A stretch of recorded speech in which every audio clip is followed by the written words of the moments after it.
মানুষের সমাহার।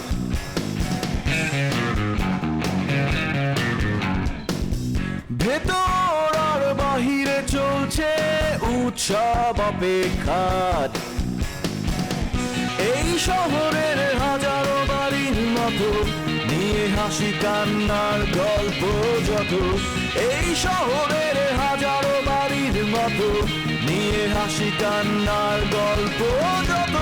প্রতিবার এখানে বেজে যায় calling bell, calling bell, calling bell, calling bell, calling bell.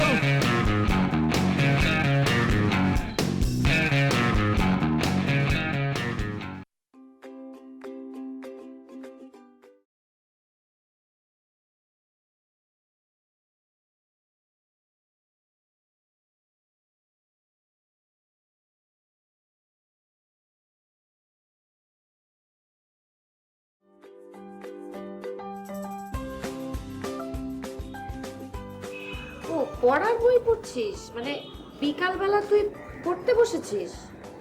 শরীর টরীর ঠিক আছে তোর? তোমাদের সমস্যা কি? পড়তে না বসলেও বকা দাও, পড়তে বসছি এখনো প্রবলেম।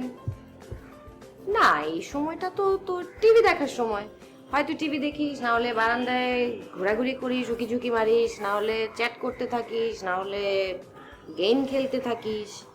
তা হঠাৎ বিকালে পড়তে বসলি তাই জিজ্ঞেস করছি আর কি। না মানে আমাদের সামনে পরীক্ষা, তাই না? টেস্ট চলে আসতেছে, আমার তো অনেক সিরিয়াস হতে হবে। আর হচ্ছে তোমরা সবাই তো বিজি যার যার মতো, আমাকে পড়ার জন্য এত বলো। আমি ভাবলাম নিজ দায়িত্বে এখন থেকে পড়াশোনা স্টার্ট করো, আমার পরীক্ষা ভালো রেজাল্ট করতে হবে না? আমার একটা দায়িত্ব আছে না? এই জন্য ভাবলাম যে অবসর সময় একটা কাজে ভালো রেজাল্ট। আচ্ছা, তোর না প্রি টেস্টের রেজাল্ট দেওয়ার কথা আজকে? হ্যাঁ দিবে, 2-3 দিন 4-5 দিন পরে। কেন পরে কেন? আজকে ডেট ফিক্স করা, আজকেই তো দেওয়ার কথা। না মানে সেশন জট চলতেছে আর টিচাররা একটু বিজি, খাতা কাটতে পারে না। আচ্ছা আচ্ছা, সেশন জট না? মানে সেশন জট তো সারা জীবন শুনলাম যে ইউনিভার্সিটিতে হয়, কলেজেও হয়, এটা জীবনে প্রথম শুনলাম। তোর ক্লাস টিচারের নামটা কি বলতো? আফরিন আপু, মানে আফরিন ম্যাডাম। আফরিন? আফরিন কি ওই যে সেই আফরিন আমার সাথে এক ব্যাচে পড়তো যে? হ্যাঁ। এটা তো কোনো কথা হতে পারে না। একটা মানে মিনিমাম দায়িত্ব আছে না, একটা ডেট ফিক্স করে সেই ডেটে রেজাল্ট দিবে না। আমি দাঁড়া আফরিনকে ফোন করি। শোনো আপু, শোনো তুমি, এই যে আমি তো এখন পড়তে বসছি, তাই না? তুমি পরে ফোন দাও। এখন আমাকে এই যে এটা না বুঝতেছি না, একটু বোঝায় দাও না। আগে তোমার রিপোর্ট কার্ডটা দেখি, রেজাল্ট কি করেছো, তাহলে না বুঝবো কোন সাবজেক্টে তোমার হেল্প লাগবে। আপু শোনো না, শোনো। ফোন নিয়ে নিচ্ছিস, কি ব্যাপার? না মানে আজকে না মানে দিছে। রেজাল্ট দিয়েছে? রিপোর্ট কার্ড দে, বের কর তাড়াতাড়ি। বুঝতেই তো পারছিলাম কোনো একটা ঝামেলা তো অবশ্যই আছে। এত সিনসিয়ারিটি, এত সিরিয়াস।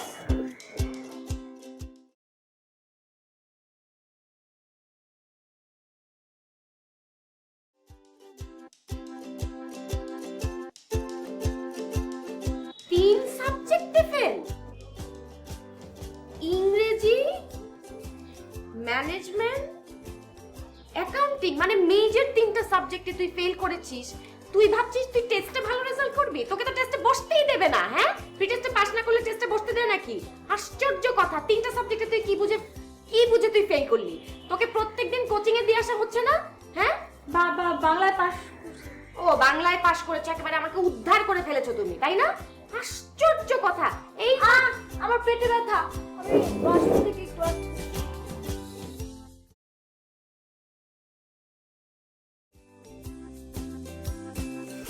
আমি একটা মেয়েকে পাঠিয়েছিলাম তোমার কাছে দোকান ভাড়ার ব্যাপারে কথা বলতে। কথা বলেছিলে? এবার কথা বলছিলাম তো, মেয়েটাকে এমন ভাবে ভাইয়া ভাইয়া বলতে লাগলো আর কি মায়া করে তাকাইতে লাগলো। আমি সব কথা শুনছি, তার কি লাগবো দোকান দেখাইলাম, তার স্বপ্নে এই দোকান দেখছে এরকম বললো আর কি। আর মেয়েটা অনেক সুন্দর, অনেক ভাইয়া ভাইয়া বলছে, আমার ভালো লাগছে তো। মেয়েটা কথায় কথায় ভাইয়া একটু বেশিই বলে। আমাকে আবার আঙ্কেল ডাকার পরে বলছিল, আমি কিছু মনে করলাম কিনা, তাই ভাবলাম যে ওর সাথে আমার কথা বলার সমীচীন হবে না, তোমার কাছেই পাঠিয়ে দিই। আমি এমনি মেয়ে মানুষ থেকে দূরে থেকে তারপর আমার কাছে পাঠাইছেন। যাই হোক, কিন্তু একটা কাজ করে ফেলাইছি। কি আকার? ওই 6 মাসের ভাড়া আমি 3 মাস করে দিচ্ছি। ভালোই করেছো। আসলে মেয়েটাকে তো আমি সহজ সরল বোকাশোকা ভেবেছিলাম, কিন্তু দেখছি না, মেয়েটা যথেষ্ট বুদ্ধি রাখে মাথায়, বুঝলে না? ওই এক ভাইয়া ডাক দিয়ে দোকানের অ্যাডভান্স 6 মাস থেকে 3 মাস কমিয়ে নিয়েছে। ভালো ভালো। আরেকটা কাজ করছে, আবার কি করছে? দোকান ভাড়া আগে 25,000 টাকা ছিল না, ওই ভাড়া দিয়ে দিয়েছি। দোকান তো আগের মতোই আছে, এই জন্য আর কি কমাই নাই ভাড়া। আগে 30 ভাড়া, লাভটা কি বলেন? বাহ বাহ বাহ বাহ বাহ বাহ, খুব ভালো কাজ করেছো। বোনের জন্য ভাই তো এইটুক করবেই। তবে একটা কাজ করো, ওই ভবিষ্যতে যখন দোকান ভাড়ার জন্য টুলেট ঝুলাবে না, নিচে ব্র্যাকেটে লিখে দিও যে কোনো মহিলাকে আমি এই দোকান ভাড়া দেবো না। আচ্ছা ভাই, মরলে কি টাকা পয়সা লগে যাইবো? এই যে আপনি আমি যদি এখন একটা ব্যবসা করতে যাই, আপনার ছেলে মানুষ হইয়া কত একটা হ্যাপার মধ্যে পড়তে হবে, চিন্তা করেন। ব্যাংক লোন, এইটা সেইটা, টাকা পয়সা গুজগাছ করা। এই জায়গায় একটা মেয়ে মানুষ যে এই কাজটা করতেছে, তারা আমাদের সাহায্য করা দরকার না? যদি আমরা এই সাহায্য না করি, তাহলে মানুষ কি বলবে? যে আফসার আমিন সাহেব নারী অগ্রযাত্রায় বাধাগ্রস্ত করতেছে। কিন্তু এখন এই যে আমরা অন্য সব জায়গায় দোকানের ভাড়া বাড়ছে, কিন্তু আমরা ভাড়াটা বাড়াই নাই, আমরা আগের ভাড়াই রাখছি। মানুষ বলবে যে আফসার আমিন সাহেব নারী অগ্রযাত্রায় খুব ভূমিকা রাখতেছে। বাহ, দারুণ তো। তাহলে আরেকটা কাজ করো, এই দোকানের অর্ধেক আমরা ছেড়ে দিই না, ওরকম নারী অগ্রযাত্রায় যারা পদক্ষেপ রাখতে চায় তাদেরকে দিয়ে দিই। না, এইটা কি বলছি নাকি, এমনি বলছি আর কি। আর একটা কথা আমার খুব খারাপ লাগছে, শুনে বললেন যে ভাই বোন। উনি কি আমার বোন? আর সব মেয়ে বোন হইলে বলো। এরকম রাগ করে বলিস কেন বলো? বাপ তোর সাথে কতদিন পরে বসে বসে কথা বলছে, তোর তো একটু ধৈর্য ধরে শুনতে হবে। তবে তার আগে এই আমার হাত ধরে তোকে কথা দিতে হবে, আমি যে কথাগুলো বলবো কথা শুনে একেবারেই উত্তেজিত হওয়া যাবে না, কোনো রকম ভায়োলেন্ট অ্যাকশনে যাওয়া যাবে না। অর্থাৎ যে কথাগুলো বলবো সেগুলো ঠান্ডা মাথায় শুনে তারপর একটা পরামর্শ তুই দিতে পারিস। না, আমি তো এই প্রমিস করবো না। নিশ্চয়ই কোনো একটা ঝামেলা হয়েছে, এর জন্য তুমি আমাকে ডেকে এনে আমার হাত ধরে প্রমিস করায় তুমি আমাকে কথাগুলো বলবে, তারপর আমার মানতে হবে, এসবের মধ্যে আমি নেই। কোনো উল্টাপাল্টা জলের বিরুদ্ধে আমি অ্যাটেম্প নিবই। আচ্ছা ঠিক আছে, তুই এত উত্তেজিত হইস না। আমি তো বলছি যে তেমন কিছু না, আর এখানে অ্যাটেম্প নেওয়ার কিছু নাই। তোকে আগে ঠান্ডা মাথায় কথাটা শুনতে হবে। হ্যাঁ, বিষয়টা হচ্ছে যে ওই লিপি লিপি লিপি কি করছে? আরে কি আশ্চর্য, আমি তোকে বারবার বলছি যে উত্তেজিত হওয়া যাবে না, আমার কথাটাকে শোন তুই ঠান্ডা মাথায়। বলো। যেটা বলছিলাম যে লিপি না ওই পরীক্ষায় ফেল করছে না? আমি তো জানতাম ও ফেল করবে। ও ফেল করবে না? কোচিং এর নাম করে যে মেয়েটা রিক্সায় ঘুরে প্রেম করে বেড়ায়, এখানে ওরা খাইতে যায়, আমার হাতে ধরা খাইছে, সে ফেল করবে না? পড়াশোনা কি এত সহজ জিনিস? পড়াশোনা করতে হয়, শ্রম দিতে হয়, না পড়লে কিভাবে পাস করবে? হ্যাঁ তাই তো, ঠিক ঠিক ঠিক, একদম ঠিক কথা বলেছিস। এই না হলে তুই আমার ফার্স্ট দারুণ কথা বল। তো জানতাম শেষ পর্যন্ত তুমি আমার পক্ষেই কথাটা বলবে। আরে তোর পক্ষে বলবো না তুমি কারো পক্ষে বলবো? এত সুন্দর কথা বলেছিস তুই। তোর কথা শুনে তো আমি ভুলেই গিয়েছিলাম যে তোর লেখাপড়ার অবস্থাটা কি। আমি তো হঠাৎ করে মনে করেছিলাম যে তুই বুঝি মাস্টার্সে ফার্স্ট ক্লাস ফার্স্ট পাওয়া আমার একমাত্র উচ্চ শিক্ষিত সন্তান। বেয়াদব, নিজে কি লেখাপড়া করেছিস তোর মনে আছে? বোনের জন্য তোর একদম মাথা খারাপ হয়ে যাচ্ছে।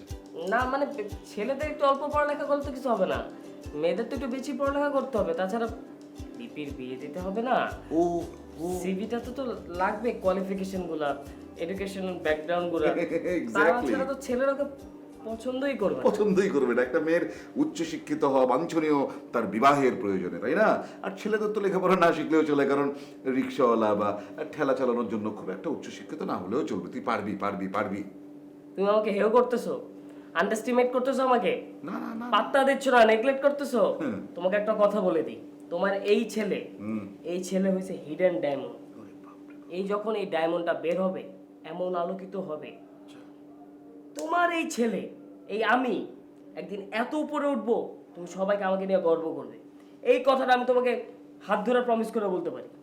আচ্ছা জানি তো, জানি তো স্বপ্ন দেখিস যে আমিও তোকে একটা দোকান বানিয়ে দিব, ওই দোকানের চারপাশে তুই লাল নীল বাতি জ্বালিয়ে পায়ের ওপর পা তুলে এলাকার সর্দারি করে বেড়াবি, আড্ডাবাজি করে বেড়াবি।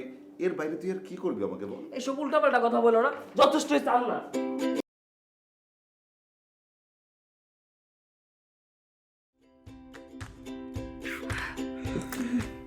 কেমন গেল আজকের দিন? ভালো। মজিদ টাকা দিয়ে গেছিল? হ্যাঁ, ও এসেছিল, টাকা দিয়ে গেছে। আচ্ছা আচ্ছা।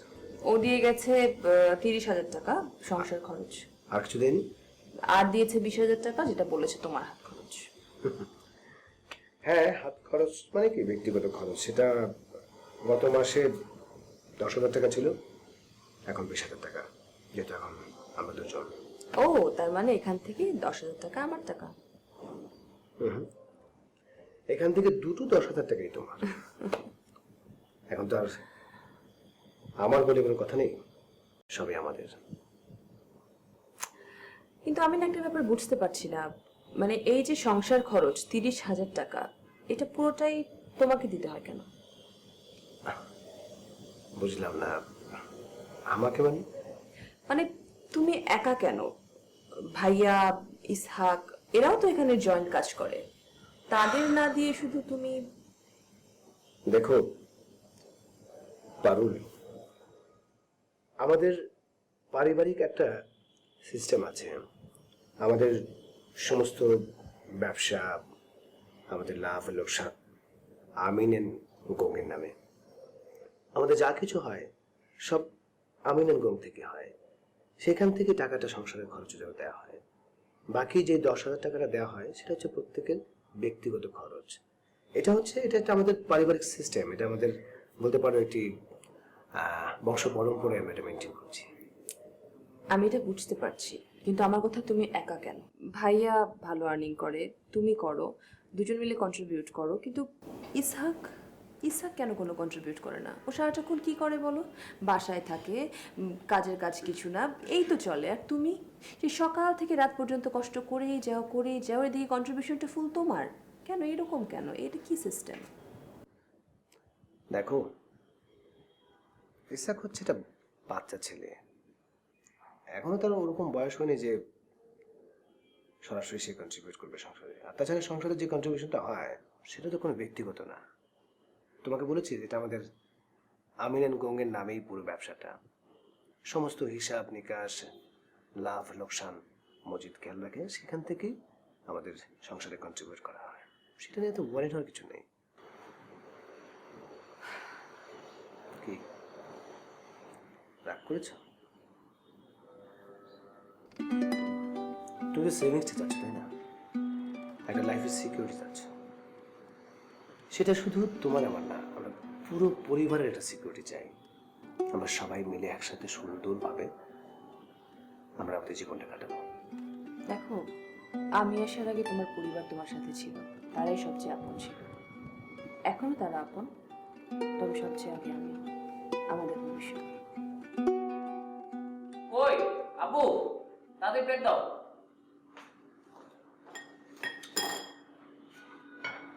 এই, তুই হাত দিয়ে এখান থেকে নিচ্ছিস কিসের জন্য? নোংরা? আচ্ছা আচ্ছা, আপু তোমরা এই লিপির ব্যাপারে কি ছিল?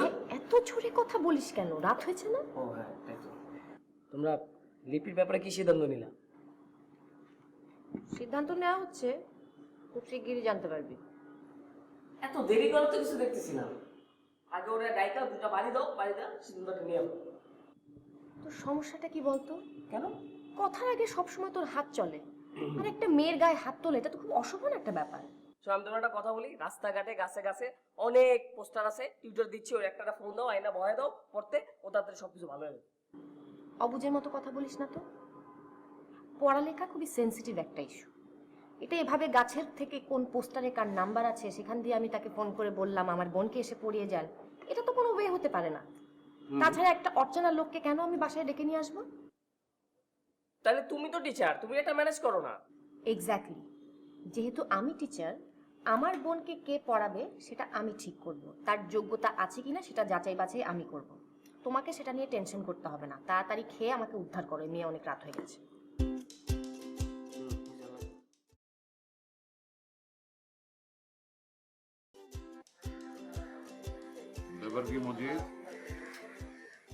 আমিনের নামে 10,000 টাকা বেশি তুলেছো কেন? একটা কথা বলবে, একটা লোক বিয়ে করছে, তার পরিবার বড় হয়েছে, টাকা দরকার আছে না? ও, সেটাও তো একটা কথা। ঠিক আছে, তাহলে আমার মনে হয় যে 10,000-এর বোধহয় ওর হবে না, তাহলে ওর টাকা আরো বাড়িয়ে দাও। ঠিক আছে, তো যেটা দরকার আছে ওইটাই দিছে। তারপরে যদি তাকে দরকার হয় টাকা, কি কারণ সেটা কারণ দর্শাইবো, আমরা দিয়ে দিব। আর যদি মনে হয় যে কিনে দিতে হইব, তাহলে জিনিস কিনে দিব, শেষ। টেনশন নেই না তুই কিনে নিয়ে। এ কি, পারভেজের নামে আবার 2,000 টাকা কেন? এটা কথা বললেন। আমি যখন এই দোকানে আসি তখন এই দোকান ভাড়া ছিল কত? 2,500 থেকে 3,000 টাকা। আর এখন দোকানের ভাড়া কত? দিন দিন যেন সব জিনিসের দাম বাড়তেছে, 22 তারিখে 3,000 টাকা হয়, মাসে ধরে 3,000 টাকা। সেদিন গিয়ে দেখি দোকানে 2,000 টাকা বাকি বেশি হয়ে গেছে। যদি দোকানে বাকি থাকে, ইজ্জত কার যাইব? আপনার। আমি দিয়ে দিচ্ছি এই জন্য। মানে কি, ও দোকানে কি খায় যে ওর 2,000 টাকা বাকি হয়ে যায়? আরে বন্ধু বান্ধব আছে না, পোলাপানের লগে চলে, চাটা খায়, তার দাম পত্র পারবো না? ওই জায়গাতেই আমার আপত্তি। টা বললা না, ওই টাতেই সমস্যা। আমার ঘোর আপত্তি আছে ওই টায়ের ব্যাপারে। তা তো আমিও দেখতে পারি না, 22 টাকার মধ্যে নাই। 22 টাকা হলে তো সবচেয়ে বেশি রাগ হইতাম আমি। কোনো সমস্যা নাই, 22 টাকার আশেপাশে নাই।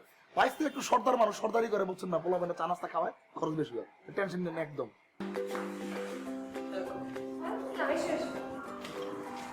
বাসা চিন্তা অসুবিধা হয়নি তো? প্লিজ বসুন।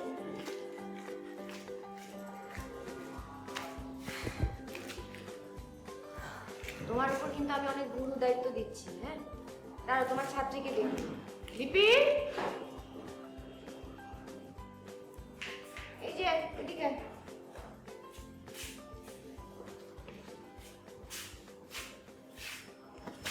বস। এ হচ্ছে তোর নতুন স্যার, স্যার বাবুল স্যার। তোমাকে তোমার ছাত্রী সম্পর্কে আগে একটু ধারণা দিয়ে রাখি। ওনার মাথা এমনিতে খুবই ভালো, কিন্তু পড়ায় কোনো মন নেই। তো তোমার বেসিক কাজটা হবে ও যেন মন দিয়ে পড়ালেখাটা করে। আরেকটি অভ্যাস আছে অবান্তসব কথাবার্তা ফাজলামি করার, সেটার একদম চান্স দেওয়া যাবে না। শুধুমাত্র পড়ালেখা বিষয়ক কথাগুলোই যেন বলে। অবশ্যই অবশ্যই, সেটাই আমার কাজ। আসলে লেখাপড়াটাকে এনজয়েবল করে তোলাই আমার দায়িত্ব। তো তুমি চাটা কিছু খাবে? হ্যাঁ, চলতে পারে। ঠিক আছে, আমি দিচ্ছি। এখন তুমি তোমার ছাত্রী ইন্টারভিউ নাও। তারপরে আপনার নাম তো, মানে তোমার নাম?